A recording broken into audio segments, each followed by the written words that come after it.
Vamos a comenzar entonces con el diálogo, con el seminario. Muy buenas tardes y bienvenidos.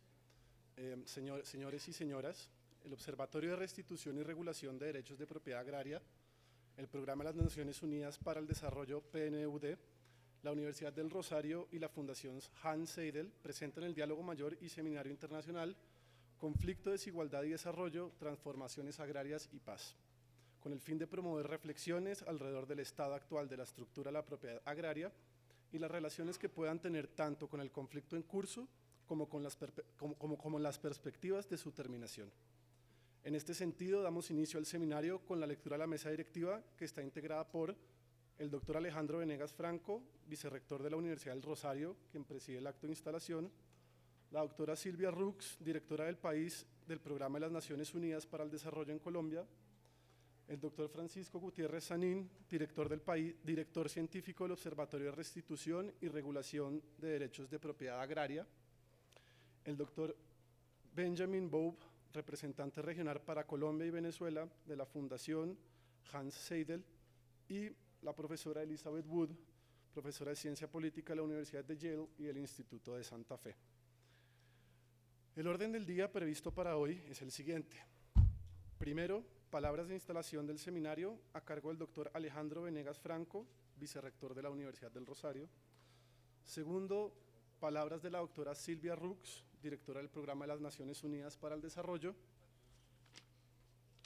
Tercero, intervención del doctor Francisco Gutiérrez Sanín, director científico del Observatorio de Restitución y Regulación de Derechos de Propiedad Agraria, quien se referirá a los objetivos y metodología de este seminario. Primero, palabras de instalación del seminario a cargo del doctor Alejandro Venegas Franco, vicerrector de la Universidad del Rosario.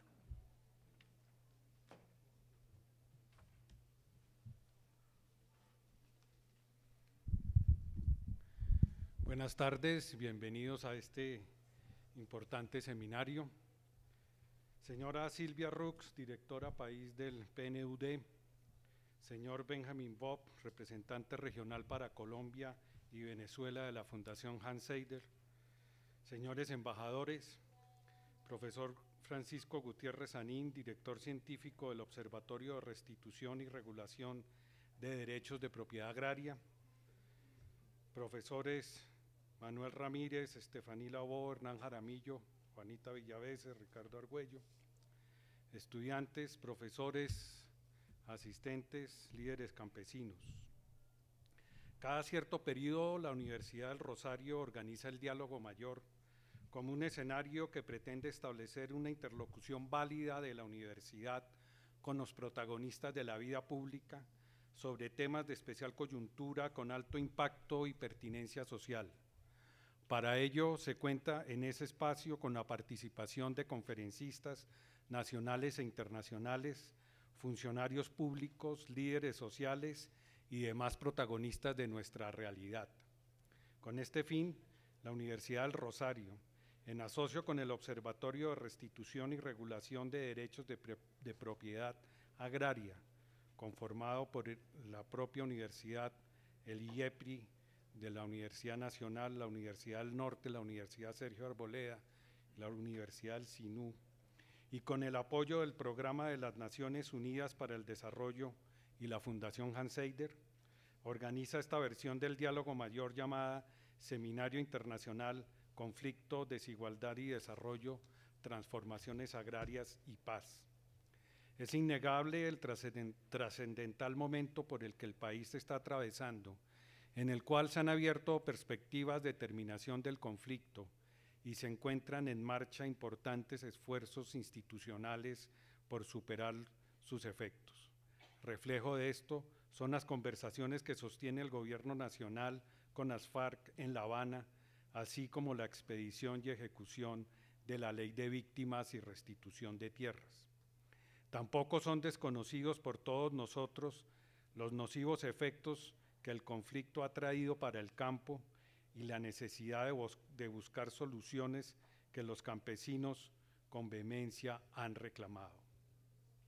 Ante estas circunstancias, resulta no solo pertinente, sino necesario que nosotros como sociedad Cuestionemos el rumbo que ha tomado la nación frente a la construcción de la paz, la superación de desigualdades y las perspectivas de desarrollo que se abren con la posibilidad de finalizar el conflicto armado. Es valioso ver cómo, a la par de una posible salida negociada al conflicto, temas como el del desarrollo económico o el imperativo de reparar a las víctimas han adoptado los primeros lugares en la agenda pública y se hace manifiesta la necesidad de entablar diálogos sobre estos temas que contribuyan a la consecución de una paz estable y duradera. Ningún actor de la vida nacional puede hacer ajeno a esta necesidad. Por eso, abrir espacios propicios para cuestionarlos e incluso ofrecer soluciones se presenta como una obligación, especialmente para nosotros como academia, cuya misión es aportar a la construcción de un mejor país. Es en ese sentido que la Universidad del Rosario ha querido dedicar este diálogo mayor a la discusión de estos temas como ocasión propicia para que académicos, funcionarios públicos, líderes sociales y demás ciudadanos interesados en el futuro del país discutamos sobre los problemas que ha enfrentado Colombia con su conflicto armado, con una estructura agraria desigual y con las dificultades que ha tenido para conseguir la paz. Teniendo en cuenta lo anterior, quisiera resaltar las cualidades académicas y profesionales de los conferencistas invitados y de los demás intervinientes en este seminario, provenientes de prestigiosas universidades extranjeras como la de Yale, SOAS de Londres, Toronto, Berkeley, Instituto Santa Fe y la Universidad de Oslo, solo para mencionar algunas. Sin duda, nuestros panelistas aportarán a la discusión sobre la problemática del conflicto, el desarrollo rural y la construcción de paz en Colombia con una perspectiva comparada de absoluta pertinencia. Esperamos de igual manera que los resultados y las conclusiones a las que lleguen las discusiones que se sostendrán en estos días del diálogo mayor se conviertan en insumos para la formulación de políticas públicas o en investigaciones que contribuyan a una mejor comprensión de estos problemas que aquejan a nuestra nación y que requieren de un abordaje pronto y adecuado. Solo me resta darles la bienvenida a este evento y agradecerles a todos su asistencia, reiterando el compromiso de la Universidad del Rosario por contribuir en la discusión de los grandes temas de la nación y hacerse partícipe de estos debates con elementos que aporten a la solución de las problemáticas que padece nuestra sociedad. A nuestros aliados estratégicos para este seminario, solo me resta agradecerles de nuevo, esperando que sean muchas más las iniciativas que sigamos trabajando conjuntamente en procura de una mejor Colombia. Muchas gracias.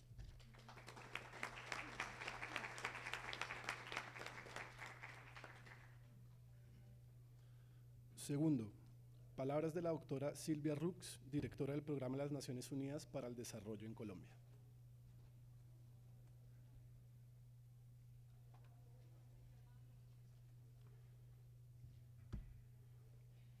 Me han dejado una computadora acá. Sí, me quieren ver. Bueno, muy buenas tardes a todos y todas. En primer lugar, pedir disculpas sobre un pequeño retraso que, como nos toca cada vez que tenemos que iniciar alguna presentación en un evento en Bogotá, obviamente se debe al tráfico en esta ciudad. Pero bueno, un saludo muy especial a los señores y señoras que me acompañan en la mesa principal y sí, a nuestros señores y señoras conferencistas nacionales e internacionales. Muchísimas gracias por estar acá, muchísimas gracias por venir a Colombia, por acompañarnos en un momento que es muy especial para los colombianos y colombianas y que realmente creemos que esta oportunidad de escuchar lo que se ha hecho, se está haciendo en el resto del mundo, nos puede ayudar a pensar en caminos diferentes y también a mandar algunos mensajes insumo a todos aquellos que tanto dentro de las fronteras del país como en otras regiones están conversando en cómo avanzar a mejores situaciones de desarrollo sostenible para este gran país. Para mí en particular, como representante del Programa de Naciones Unidas para el Desarrollo en Colombia, es sin duda hoy un gusto poder estar aquí en compañía de un importante grupos de personas, porque sabemos que todas ellas realmente han estado y seguirán trabajando en retos de desarrollo humano en general en el mundo y ojalá en particular para Colombia y particularmente para los que habitan en las zonas rurales del país. Creemos que hoy y mañana este seminario puede ser un espacio muy propicio para intercambiar ideas, contrastar opiniones, de la mano de estos destacados expertos que hemos invitado, hemos convocado a este seminario, pero también de grandes importantes investigadores, asesores, trabajadores en esta temática en el país. Quizás muchos de ustedes recordarán algo que ya es nuestro producto más emblemático del PNUD, que son los informes de desarrollo humano. En el año 96, nuestro informe global, el informe mundial, fue dedicado especialmente al tema de crecimiento y desarrollo humano. Hasta qué punto realmente los avances, los logros en materia de crecimiento, particularmente crecimiento económico, impactan en materia de logros y avances en desarrollo humano. Y ese informe decía en el año 96, el fin es el desarrollo humano, el crecimiento económico es un medio. El propósito del crecimiento económico debe ser enriquecer la vida de la gente, pero con demasiada frecuencia no lo hace. Según los datos de ese mismo informe, el mundo está cada vez más polarizado y la distancia que separa a los pobres de los ricos se está agrandando cada vez más. Del PBI mundial, 23 billones de dólares en 1993, 18 billones correspondían a los países industrializados y solo 5 a los países en desarrollo, aun cuando estos últimos tenían casi el 80% de la población mundial. Pero aún hoy, al igual que ayer, al igual que, como decíamos en este informe de 17 años atrás, la desigualdad continúa siendo el principal obstáculo al desarrollo humano. Desafortunadamente, el crecimiento económico no siempre ha obrado en favor de la ampliación de las capacidades y oportunidades de las personas que más lo requieren para permitirles llevar la vida que valoran. Por ejemplo, estuvimos revisando los últimos informes de la CEPAL, ya para enfocarnos en los temas y avances en nuestra región de América Latina y el Caribe, y la CEPAL nos ha dicho recientemente que la reducción de la desigualdad ha sido moderada en América Latina en los últimos 20 años. Actualmente, el 20% más pobre de la población tiene apenas el 4% del ingreso total, mientras el 20% más rico recibe el 56% del ingreso. Y aún peor, estos avances se han concentrado en las ciudades, por lo que mientras la pobreza afecta el 25% de los habitantes urbanos, en las zonas rurales este fenómeno afecta a más de la mitad de la población y a casi el 80% de los grupos étnicos de la región en América Latina y el Caribe. El desarrollo humano es ante todo crecimiento con equidad y sostenibilidad, y por ello la desigualdad es y seguirá siendo un asunto crucial para el desarrollo. En Colombia, la brecha entre las oportunidades disponibles en el mundo rural y en el urbano ha tendido a crecer. Esta situación ha afianzado la configuración de un país cementado. Por un lado, una Colombia rural aquejada por pobreza, marginalidad y conflicto, y según datos del Departamento Nacional de Planeación, el DNP, para el año 2012, el 48% de la población rural se encontraba por debajo de la línea de pobreza, contra un 28% de la población urbana. Por el otro, encontramos una Colombia de ciudades pujantes y un crecimiento que genera más y mejores oportunidades de movilidad e integración social. Creemos que son los extramuros de las ciudades el reflejo palpable de esta segmentación. En ellos, miles de migrantes de origen rural motivados por razones económicas o por el desplazamiento violento han reclamado por décadas la atención del país urbano que no pocas veces se ha mostrado lejano y hostil. A esta desigualdad de oportunidades, los colombianos y colombianas de las zonas rurales han tenido que sumar el impacto que el conflicto armado ha ejercido en sus trayectorias de vida. Sin lugar a dudas, la violencia se ha ensañado con los pobladores rurales y ha truncado buena parte de sus sueños durante las casi 5 décadas que ha persistido.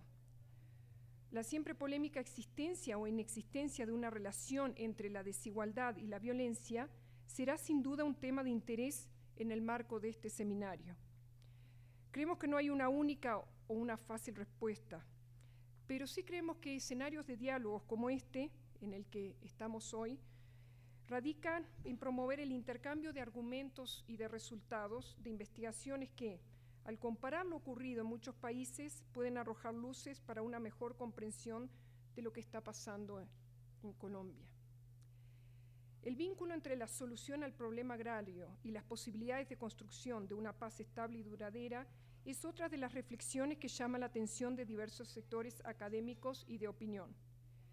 Muchos de ustedes saben, como lo analizó el Informe Nacional de Desarrollo Humano 2011, Colombia Rural, Razones para la Esperanza, y hoy tenemos aquí a nuestro querido profesor Absalom Machado, que fue el director técnico de este Informe de Desarrollo Humano para Colombia del año 2011, y ahí decíamos que Colombia tiene uno de los Gini de tierra más altos de la región, padece severos conflictos de uso y aprovechamiento sostenible de los recursos naturales. Su institucionalidad rural es débil y por décadas las políticas públicas enfatizaron el apoyo a las grandes inversiones agroindustriales como motor del desarrollo antes que la promoción y apoyo a la economía familiar y campesina. No son pocos quienes consideran que ese conjunto de situaciones facilitaron la exclusión política, económica y social del campesinado y desencadenaron una crisis permanente de la sociedad rural. Los colombianos y colombianas enfrentan hoy el reto de dar por terminado el conflicto armado de más larga duración en el hemisferio, el cual, creemos, tuvo sus orígenes en la problemática rural. Esperamos que el intercambio de los conocimientos acumulados mediante el estudio juicioso de los procesos adelantados en otras latitudes pueda ser de gran ayuda en esta etapa actual y en el futuro probable de una transición. No solo para quienes están sentados en la mesa de conversaciones, sino para toda la sociedad colombiana, que de una u otra manera será responsable de la construcción y de la reconciliación. La Academia Mundial y la cooperación internacional pueden contribuir, pero por supuesto el esfuerzo, los méritos y los logros serán de los ciudadanos y ciudadanas de este país. Permítame este momento para agradecer muy especialmente el apoyo de la Agencia de los Estados Unidos para el Desarrollo Internacional, USAID, así como el trabajo permanente de nuestros socios convocantes, el Observatorio de Restitución y Regulación de la Propiedad Agraria, la Universidad del Rosario y la Fundación Hans Seidel, sin cuyo apoyo no hubiera sido posible llevar a cabo este evento. Y quisiera finalizar citando nuevamente nuestro Informe Nacional de Desarrollo Humano del año 2011 como una invitación a la reflexión que hoy estamos comenzando. Colombia es más rural de lo que pensamos, pero por casi 40 años la urbanización como la ruta privilegiada hacia la modernización opacó esa realidad.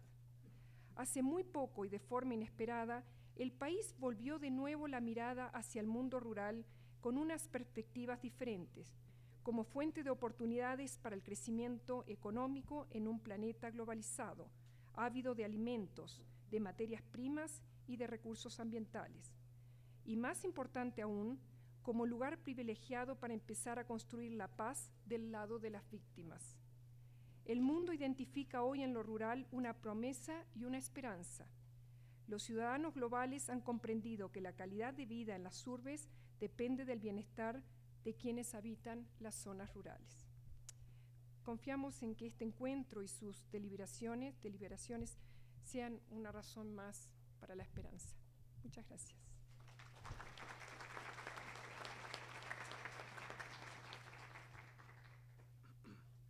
Tercero, intervención del doctor Francisco Gutiérrez Sanín, director científico del Observatorio de Restitución y Regulación de Derechos Agrarios, Derechos de Propiedad Agraria, quien se referirá a los objetivos y metodologías de este seminario. Metodologías no, porque eso me llamaría. Pero permítanme hacer algo que yo no hago nunca, pero lo voy a hacer, que es leer. Voy a hacer lo suficientemente corto como para que permanezca por lo menos la mitad del auditorio cuando termine. Entonces, en primer lugar, quiero saludar a mis compañeros de mesa y ustedes los asistentes, darles una cordial bienvenida y sin más preámbulos, entonces voy a leer este corto texto. Es un gusto dar inicio al seminario Conflicto, Desigualdad y Desarrollo y con ello lanzar públicamente el programa de investigación, observatorio y restitución y regulación de los derechos de propiedad agraria en Colombia, financiado por Colciencias, que es la Agencia Nacional de Ciencia y Tecnología en Colombia. El programa en el que participan la Universidad Nacional, la Universidad del Norte, la Universidad del Rosario en sus facultades de Economía y de Derecho, la Universidad del Sinú y la Universidad Sergio Arboleda, se propone entender y analizar los diseños institucionales, en particular aquellos relacionados con los derechos de propiedad, que permitieron que millones de campesinos huyeran de sus predios, perdiendo en el proceso entre 5 y 7 millones de hectáreas, dependiendo de la estimación, y un número aún no contado de vidas, para no hablar ya del pillaje, la destrucción de enseres, las torturas y la violencia sexual sufridas a manos de los más diversos agentes. Esta fue una masiva y sangrienta redistribución negativa de la propiedad, negativa en el sentido que fue redistribución de los más pobres a los más ricos y de los más fuertes a los más de los más vulnerables a los más fuertes. Esta fue una masiva y sangrienta redistribución negativa de la propiedad que presenció la sociedad colombiana entre atónita e indiferente en las últimas 3 décadas. En la otra dirección analizaremos los intentos de redistribución positiva que ha habido en el país, sus límites y las razones por las cuales eventualmente encallaron.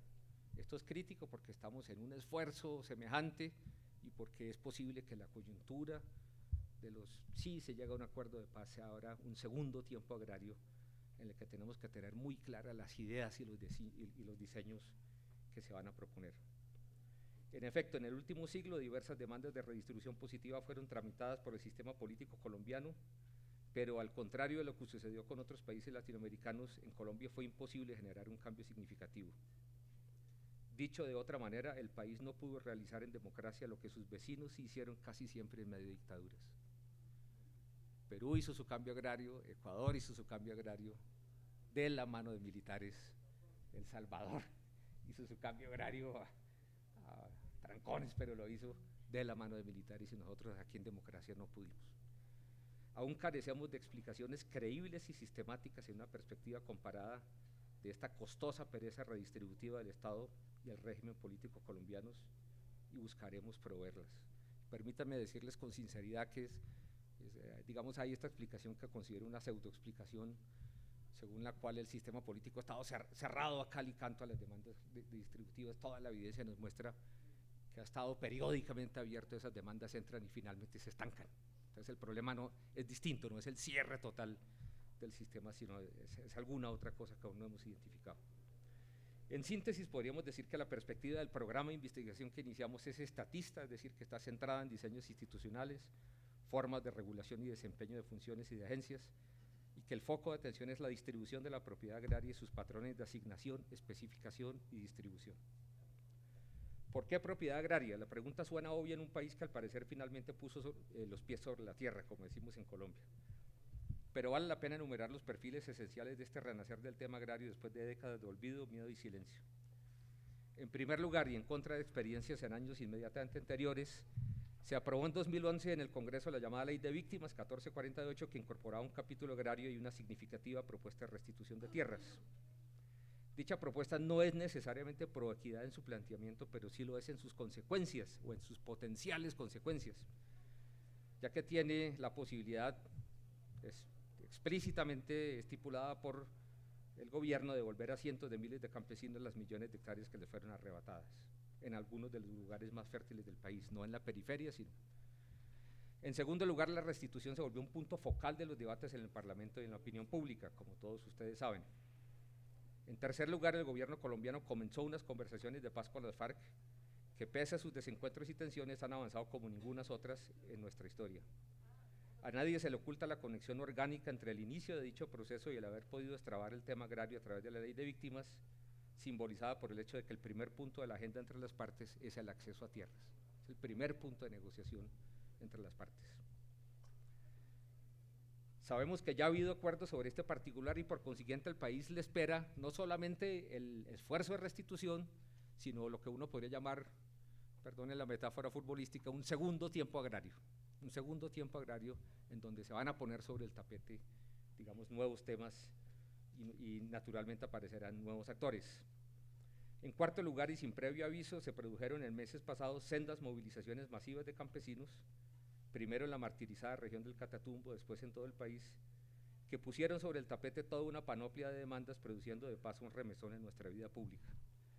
Al calor de estos eventos, tanto los políticos, la academia, la opinión colombianos, hemos descubierto o redescubierto al campo y nos hemos apasionado por él.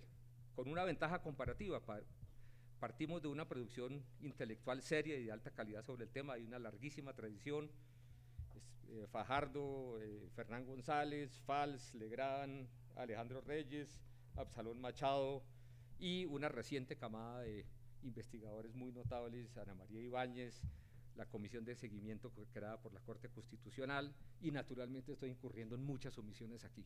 Es decir, tenemos toda una panoplia de investigadores agrarios y eso naturalmente en lugar de ser un problema es una gran ventaja para poder pensar el problema. Lo que ha faltado hasta el momento en nuestro debate actual es, a mi juicio, la doble conexión entre propiedad sobre la tierra y desarrollo por un lado y entre propiedad sobre la tierra y diseños institucionales por el otro. Por ejemplo, la restitución, junto con otras formas de redistribución positiva, se tiende a ver en el mejor de los casos como un bienvenido acto de justicia social y como una concesión que se hace a costa de unos cuantos puntos de crecimiento del PIB a sectores campesinos vulnerables. ¿Sí? Entonces, vamos a hacer este acto de justicia social necesario. Adversarios y partidarios del gobierno, de la restitución o de los acuerdos agrarios de La Habana contraponen rutinariamente productividad y equidad. Esta es una de las marcas del debate público colombiano. Hay algunas excepciones, un trabajo muy bueno de Leibovich que demostraba más bien que la cosa era al contrario, pero la tendencia por mucho general es esa. Todas estas cosas son debatibles, por supuesto, pero la mejor literatura que conozco sugiere precisamente lo contrario. Son las formas de asignación de los derechos de propiedad sobre la tierra vigentes en Colombia, altamente desreguladas, atravesadas por una combinación de coerción, uso sofisticado del derecho y conexiones políticas, las que constituyen una garantía tanto de la concentración de la tierra como de estructuras que propician su desarrollo con un enorme potencial violento. La inequidad extrema, sobre todo aquella basada en la violencia y los buenos contactos, es una desgracia social, pero también una losa de cemento sobre el potencial de desarrollo. Piénsese nomás en los extravagantes niveles de inequidad agraria existentes en Colombia en contraste con los prevalecientes en la OECD o en Corea del Sur. Cuando yo era niño, no hace tanto como ustedes pudieran pensar, Corea del Sur tenía la quinta parte del PIB colombiano y en este momento Colombia tiene la quinta parte del PIB coreano. Esto obviamente no es una prueba, pero es un ejemplo ilustrativo. En esta exposición naturalmente no puedo probar sistemáticamente, sino dar ejemplos ilustrativos. Diversos trabajos de economistas del desarrollo muy notables, aquí tenemos uno, Albert Berry, Michael Lipton, otros han contribuido a entender por qué. Sabemos que la aserción contrapositiva, y esto es muy importante, es decir, la aserción según la cual la redistribución positiva siempre es pro desarrollo, es falsa. Es decir, uno puede hacer redistribución positiva y también meterse en hondos problemas. Por eso es fundamental empezar a pensar en serio estos temas ya que la ventana de oportunidad está abierta. Pero en ciertas condiciones, como ya sabían nuestros reformistas de la década del 60, la pequeña propiedad campesina puede ser la vía de la productividad y del desarrollo. Si esto es así, no solo los campesinos, sino el conjunto de la sociedad colombiana pagan en términos de calidad de vida y de oportunidades económicas la concentración extrema apoyada en la violencia en la que hemos desembocado. Esto reforzaría las condiciones de necesidad, pero naturalmente hay unas condiciones de posibilidad, es decir, podemos pensar en transformaciones agrarias en un mundo globalizado, etcétera, etcétera. Hay una evidencia inmediata que tenemos aquí cerca, que es la de América Latina. El Banco Mundial sacó, de hecho, en 2011 un informe que hubiera debido tener más bombo del que tuvo, que es una ruptura con una tradición de inequidad, mostrando que América Latina había recortado, digamos, de manera insuficiente, pero sustancial la inequidad en los últimos 15 años. Y está también este libro fabuloso de Michael Lipton que muestra que en las condiciones actuales posiblemente temas como la transformación agraria no solo sean tan relevantes hoy como siempre, sino de pronto más que siempre. En todo caso, esto es un sí condicional. Pero entonces, esto nos pone frente a una coyuntura extraordinaria y es pensar en qué condiciones podemos salir de la excepcionalidad colombiana, digamos, de esa pereza redistributiva de nuestro Estado, de nuestro régimen, y pereza redistributiva en condiciones de democracia competitiva. Esta clase de preguntas resulta enormemente relevante a la hora de pensar el segundo tiempo agrario que se inicia si se pacta algún acuerdo en La Habana. Yo diría que la ventana posiblemente se va a abrir y va a permanecer abierta poquito tiempo. Y en ese sentido es fundamental pensar muy en serio, digamos, qué es lo que se quiere y el modelo de desarrollo, digamos, hacia el cual se está pensando.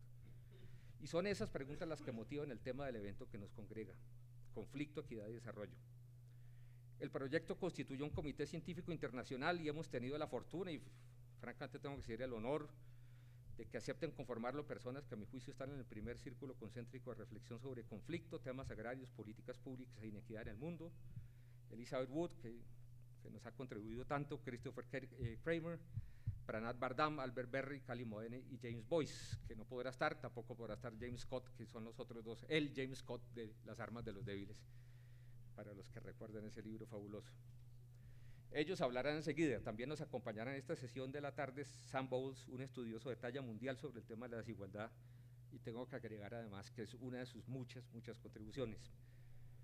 Mañana en la mañana presentaremos algunos de nuestros resultados de investigación junto con ponencias provenientes de miembros de nuestro Comité Científico Nacional, y una vez más tengo que decir que nos honra la aceptación de pertenecer a él, de representantes de la crema de la investigación, de tradiciones que son ricas y fuertes, tanto en estudios de conflicto como de temas agrarios, figuras que no necesitan presentación como Darío Fajardo, Ana María Ibáñez, Álvaro Villarraga, y algunos de los miembros del Comité Científico Nacional que participarán como moderadores y que son investigadores cada uno en su campo de primera línea, como Manuel Ramírez y Rocío Londoño.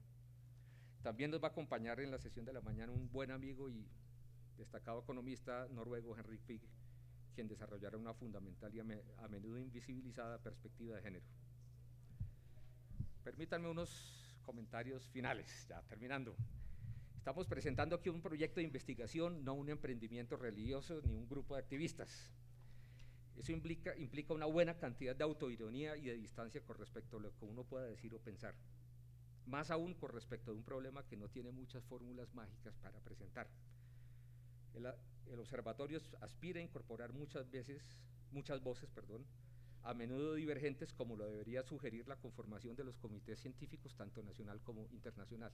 O sea, estamos acompañados por mucha gente que esperamos estén en desacuerdo entre sí, y esperamos también cultivar nuestros desacuerdos internos. Los investigadores sociales no pueden ni deben aspirar a responder a los desafíos sociales con fórmulas rígidas o con prescripciones doctrinarias, pero a la vez tenemos el derecho, a veces la obligación, creo que en esta coyuntura me inclinaría más hacia la obligación, de alimentar las políticas públicas y sobre todo de interrogar a las sociedades en las que vivimos, también de presentar ideas. Ahora que se abre la oportunidad, que va a ser cortísima, la oportunidad de oro de un segundo tiempo agrario, con las conversaciones de paz tienen que haber muchos espacios para aclarar las ideas. Una anécdota que es atribuida a Keynes, quien combina las dos cosas, sabía ser competentemente esotérico, pero fue muy influyente en las políticas públicas, como todos ustedes saben, es la siguiente. Una vez declaró esto: antes, cuando yo era joven e inexperto, creía que las ideas eran algo importante. Ahora que tengo experiencia, ya sé cómo son las cosas, sé que las ideas son lo único importante que hay. Las ideas juegan un papel fundamental, pero a condición de que no se les sobrecargue, obviamente, con el peso de la utilidad inmediata. No esperen de este evento recomendaciones y seguridades, sino modelos y narrativas complejos, preguntas, problemas, problematizaciones y deconstrucciones dolorosas de seguridades que tenemos, evaluaciones tentativas, reconstrucciones de verdades sacrosantas que tenemos introyectadas. A una que le tengo muchas ganas es a la relación entre problemas agrarios y guerra. Eso se ha repetido 1000 veces, hay que exhibir los mecanismos. Creo que están ahí, pero hay que mostrarlos. Así que, si me permiten la metáfora musical, no esperen himnos, sino semitonos. ¿sí? Semitonos y matices. No puedo terminar esta invitación a repensar estos temas sin mencionar que este evento se produce en el marco del diálogo mayor de la Universidad de Nuestra Señora de Rosario. Esta universidad, y muy particularmente su vicerrector, pero toda la universidad en su conjunto, no solo son los anfitriones de nuestro evento y del proceso, sino que se han apersonado de él yendo mucho, mucho más allá del simple acompañamiento. Muchas gracias a ellos y bienvenidos.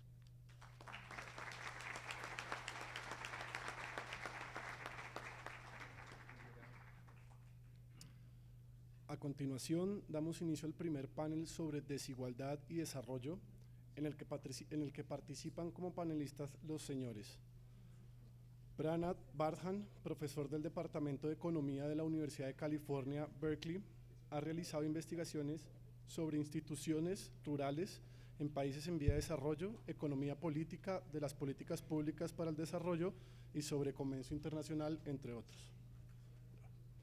Albert Berry, candidato al Premio Nobel de Economía y estudioso de los asuntos agrarios de Colombia desde hace varios años. Profesor emérito de Economía e Investigación de la Universidad de Toronto, donde dirige el programa para América Latina y el Caribe en el Centro de Estudios Internacionales. Samuel Bowles, economista de la Universidad de Yale y profesor emérito de la Universidad de Massachusetts, donde ha dictado cursos de microeconomía y de teoría de las instituciones. Moderador, el doctor Manuel Ramírez.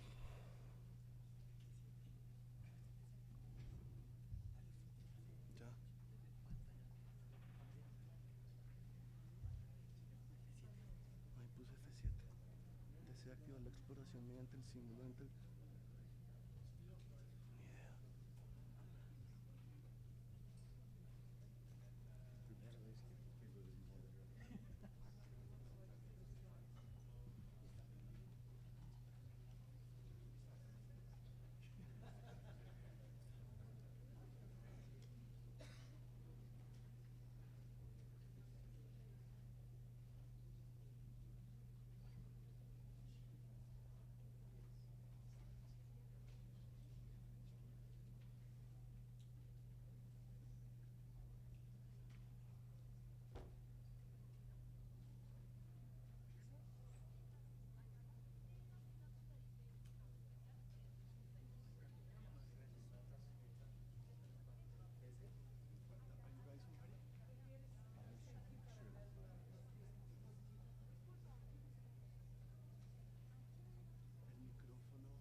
Buenas tardes.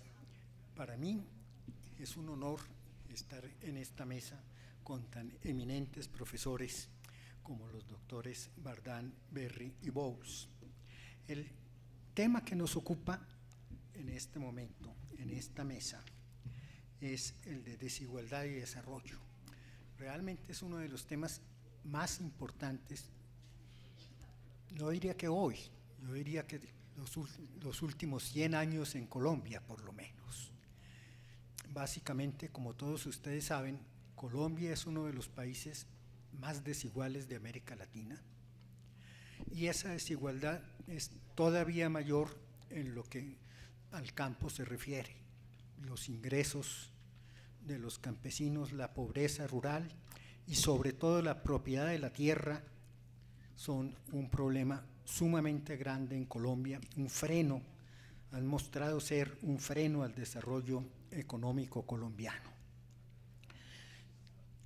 Realmente es difícil encontrar un caso de desarrollo en el mundo en el cual el país haya podido crecer, desarrollarse en una forma adecuada sin resolver el problema de la tierra, sin una reforma agraria.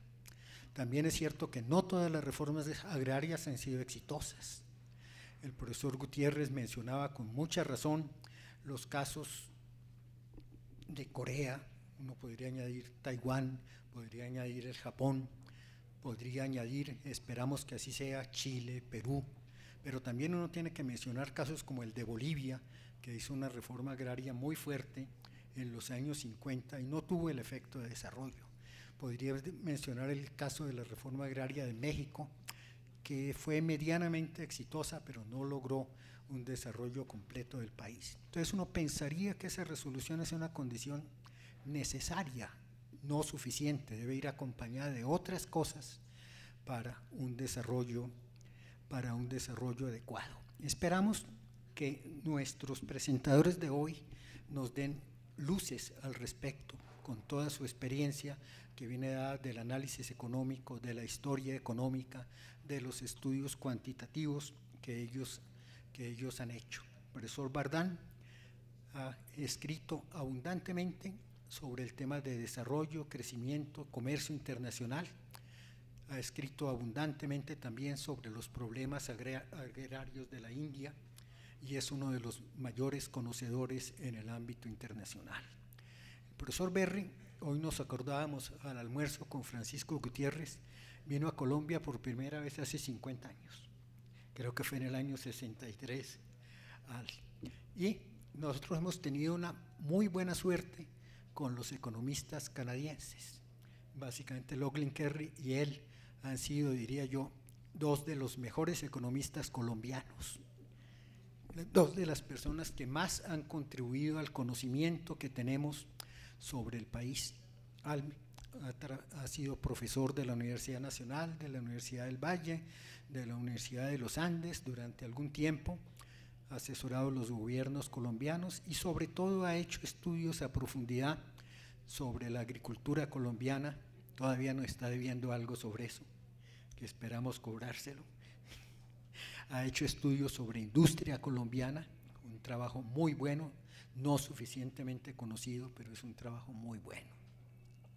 Entonces esperamos que él nos ilustre con su experiencia en Colombia y en otros países del mundo, no solamente en Colombia, sino en otros países latinoamericanos, Filipinas y otros países, sobre cuáles son las relaciones entre desigualdad y conflicto, sobre desigualdad y desarrollo. Así, por supuesto van en las dos direcciones, pero queremos que nos cuente eso. El profesor Bowles nos enseñó hace mucho tiempo cómo puede uno estudiar problemas de desigualdad, problemas de explotación, todas esas cosas, utilizando herramientas rigurosas. Ha trabajado cantidad de problemas muy importantes y ha preocupado mucho por todos los temas de desigualdad. Ha escrito mucho sobre eso. Desarrolló en la Universidad de Massachusetts, en Amherst, un grupo de investigación muy importante junto con Herbert Gintes, y ahora está en el Instituto Santa Fe de Ciencias de la Complejidad, desarrollando temas que son sumamente básicos en esto. Ver cómo de una serie de interrelaciones entre distintos agentes salen unos ciertos resultados, lo que se llaman los resultados emergentes del proceso. Entonces también queremos que desde su punto de vista de análisis económico, su conocimiento profundo sobre causas de desigualdad y sobre desarrollo económico, nos ilustre sobre esos problemas que hoy son muy importantes para Colombia. No quiero hablar más porque el turno es de nuestros ilustres invitados. Les quiero agradecer a ellos su presencia en este seminario, darle la bienvenida a Colombia, a la Universidad del Rosario, al Diálogo Mayor, a las universidades, aunque yo no pertenezco a ellas, creo que puedo hablar a nombre de ellos, el IEPRI de la Universidad Nacional, la Universidad Sergio Arboleda, la Universidad del Norte y la Universidad del Sinó. Muchas gracias. Entonces le doy la palabra al profesor Bardán.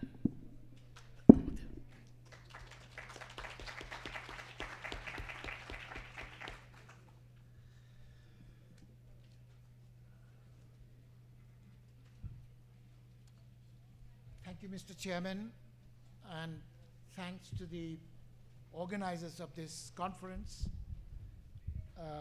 for giving me this opportunity to address you.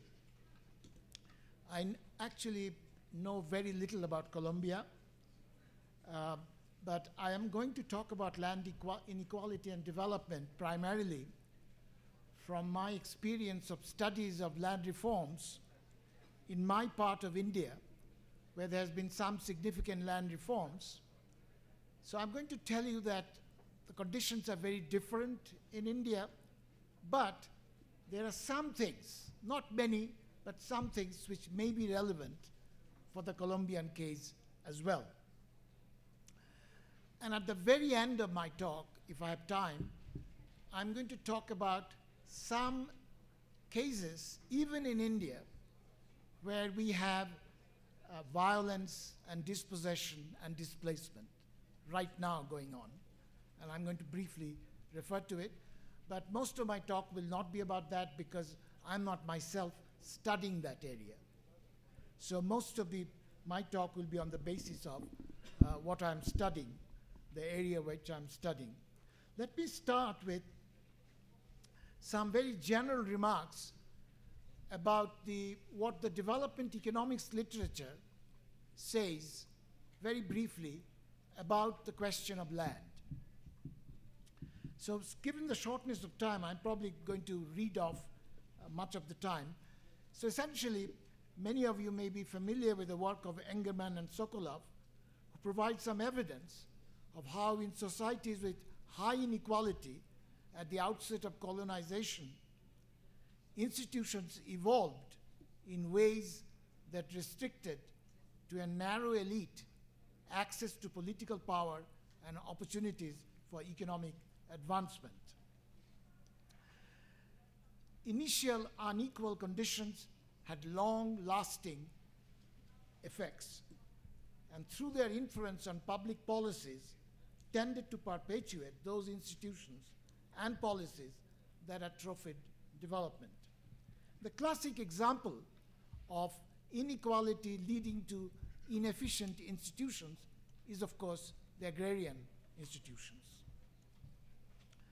Now, the standard literature usually will tell you why land reform is important for development, even efficiency. From the efficiency point of view, it's been shown that at least with traditional technology, there are not that much economies of scale or large-scale production. So the small family farm is often the most efficient unit of production. I'm going to later qualify this. The other literature that is developed is on sharecropping, with emphasis on two kinds of bad effects on efficiency. One is static, and the other is dynamic. The dynamic is particularly important when the sharecropper does not have security of tenure. So the sharecropper does not have the incentive to invest because he or she doesn't know whether they're going to be around next year in terms of tenure. So both of these reasons suggest that small family farm should be the most efficient form. And yet, the violent and tortuous history of land reform in many countries, Colombia certainly among them, suggests that there are numerous roadblocks on the way to a more efficient reallocation of land rights, put up by vested interests for generations. So in non-violent contexts, people have pointed out to credit market imperfections. So you cannot borrow, poor people cannot borrow much money, and that inhibit outright purchase by small farmers, even if the landowners are prepared to sell. So the main question in this literature has been, if there is efficiency gain from redistribution from the rich to the poor, why doesn't it take place? So people say there is a commitment problem. Once you redistribute, start redistributing, then the others will get power and then will renege on the commitments. So one suggestion has been, why don't you do land reform with long-term government bonds, so that there's a commitment to pay through government bonds, but that is not credible. Why? Because of A, the government's limited ability to tax those who gain from the land reform, and B, low credibility of promises not to inflate away the value of the bonds. The other big problem is that the market price of land may not fully capture the landlord's loss of social, particularly political and economic power in non-land transactions, or their bargaining power in other markets, labor or credit, which they are unwilling to give up. So even if the small farmer is prepared to pay a good price, that is not enough, even if the landlord were otherwise, in a non-violent context, going to give up, was prepared to give up. Inefficient land institutions thus have a tendency to persist even in non-violent contexts. Now I'm going to talk about a state of West Bengal in eastern India, where the land issue is certainly substantially different from that of Colombia. And this is an area I've studied, and this is an area which has carried out significant land reforms. First, the Gini coefficient has already been talked about. The Gini coefficient in Colombia, of course, is one of the highest in the world. Excuse me, I'll get some. It's one of the highest in the world, but the Gini coefficient in India in general and West Bengal in particular is not that low either, particularly if in measuring the Gini coefficient you include the landless, because in these areas the proportion of landless is extremely high. Of course, these are very small. Unlike Colombia, the average size of land is much smaller, and India is in general much more densely populated. The rural elite, for all their problems in India, is probably less powerful and less criminalized. Fewer cases of underutilization or fallow land, particularly the amount of land in Colombia which is in ranching, is nowhere near that kind of proportion in India. Hardly any foreign ownership or particularly foreign agribusiness. Large displacements and dispossessions of a continuing civil war have been less important, with one qualification to which I'm going to come back later. Yet, what I have to say may have some relevance. These are the differences. Some relevance to the future of smallholder agriculture that one may consider even as the land reform process gets underway in Colombia. So I already told you West Bengal carried out a significant land reform, and it was at the end of the 1970s and early 1980s. One important thing to mention, which may be, well, before that, let me say what kind of land reforms. Land reforms providing security of tenure for tenant farmers. Second, rent regulation, how much the rent the tenants have to pay. Third, there is a ceiling legislation and distribution of some above ceiling land to the landless. To me, even more than the outcome, maybe the method, if not more, at least as important as the outcome of land reform, is the method of land reform, which was in this area quite democratic. In fact, in this area, the land reform was carried out in a kind of mass process in which the whole village participated. So there are land reform camps which were organized, in which the land department officials, elected politicians in local governments, and villagers all gathered together in intensive village meetings. An important part of the process, particularly I've heard several times it's been mentioned, the cadastral problem, because we have in many developing countries, land records are not good. So how do you distribute or do land reform when you don't have a good idea about who owns what? So one important part of this process, the democratic process I mentioned, the whole village was there. So it was discussed, this bit of land belonged to so and so. So it is in front of everybody. So it was kind of a popular way of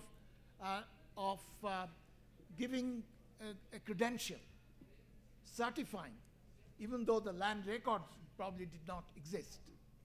So this democratic process gave some legitimacy to the way land reforms were carried out. So the process, I think, is very important. Let me now report some of the results of a survey that a whole team of us carried out for a random sample of 700 farms in the state of West Bengal. We find that tenancy reform significantly improved productivity. But something that we did not expect, this we expected, but what we did not expect, tenancy reform improved productivity not just of the tenant farmers, but of all farmers. This is something that pleasantly surprised us. And I think it's important and the land reform literature doesn't talk about it much. So I call it the land reform literature usually talk about what economists call a partial equilibrium effect. We think the general equilibrium effect may be at least as important. Now let me tell you a particular process which happened in this area. So when the security of tenure was given to tenant farmers, and land here, to cultivate it productively, you need a lot of water. So, and this is mostly groundwater, extracting groundwater. And you buy this water from water sellers, groundwater sellers. So when groundwater sellers found this land reform is taking place, so there will be a lot of people with security of tenure, now will have the incentive to invest. They invested in groundwater capacity. And once they invested, because of certain fixed costs, costs of water went down. And as costs of water went down, all the farmers gained. So this is what we call the general equilibrium effect as opposed to the partial equilibrium, which is what the land reform literature usually talks about. Those of you who are economists, if you want to follow it up, the whole statistical exercise, it's available in 2 papers of ours. One has come out in the American Economic Journal 2011, and another is forthcoming in the Journal of Development Economics. However, we found out land redistribution above ceiling land did not add much to productivity in this area. Why? We think it is because the distributed plots were too small and very poor in quality. Now come to a paradoxical thing. While researching on this, we found while there was significant land reform, it did not much alter the rising trend of land inequality, which is paradoxical, because one of the whole purposes of land reform was to reduce land inequality. It did not much alter the rising trend. So that made us delve a bit deeper. And this is another separate paper that's forthcoming in the Journal of Development Economics. This is because land inequality depends also, not just on land reform, also on some other, sometimes even more powerful factors, including patterns of inheritance. For example, whether the inheritance pattern is primogeniture, the eldest gets the land, or equal division. In India, mostly it's equal division. Second, how are the households divided? Do some households exit? And third, market transactions in land. So in our first few surveys, we did not have data. So a more recent survey, couple of more recent surveys, we then carried out a big survey, which unfortunately you don't have data on this in many countries. We carried out a household survey of land history for 2,400 sample households over the period 1967 to 2004. In other words, asking people to remember when, because land is an infrequent transaction, so remembering transactions, doing consistency checks, etc. So since my time is getting over, let me just quickly say the main result. The main result was land inequality is going up because of household divisions, inheritance and household divisions. So households got divided, so land got divided. So after a point, and this, I already told you the average size of land holding is very small. So after a point, the land became smaller and smaller, and after a point, it is not worth cultivating. The costs of land cultivation are going up, all the market inputs prices are going up, so it was not worth cultivating. So they gave up the land and joined the whole already big army of the landless. So inequality went up. So here is a paradoxical case. Land reform happened, but inequality kept on going up. So that brings to my next point, which I think is very important from the point of view of those who want land reform primarily to encourage smallholder agriculture, is that after a point, there are certain economies of scale which smallholder agriculture will not be able to take advantage of.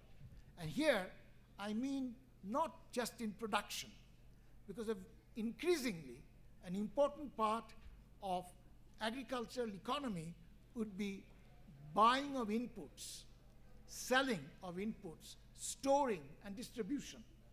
And all these activities have large economies of scale. And the only way for smallholders to get advantage of those economies of scale is to cooperate. And my position would be that